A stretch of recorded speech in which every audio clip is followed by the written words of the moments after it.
এই যে লক্ষ মানুষ এখানে উপস্থিত হয়েছেন, আপনাদের যে রাজনৈতিক অধিকার প্রতিষ্ঠা করার জন্য, আপনাদের কথা বলার বাক স্বাধীনতার অধিকার, আপনাদের নিরাপত্তা পাওয়ার অধিকার প্রতিষ্ঠিত করার জন্য আজ যে আপনারা এখানে একত্রিত হয়েছেন, এই অধিকার প্রতিষ্ঠিত করতে গিয়ে আমরা আমাদের মাঝে থেকে ইলিয়াস আলীকে হারিয়েছি, আমরা আমাদের মাঝে থেকে জুনায়েদকে হারিয়েছি, আমরা আমাদের মাঝে থেকে দিনারকে হারিয়েছি। সারা বাংলাদেশে গত 15 বছর 16 বছরে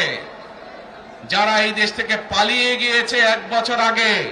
তারা যখন এই দেশের মানুষের টুটি চেপে ধরেছিল,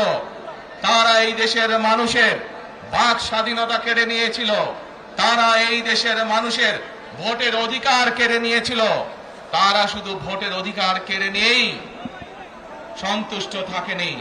তারা শুধু সাধারণ মানুষের কথা বলার অধিকার কেড়ে নেই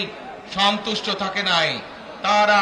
ইলিয়াস আলী, জুনায়েদ, দিদারের মতন শত হাজারো মানুষকে তারা হত্যা করেছিল সেদিন।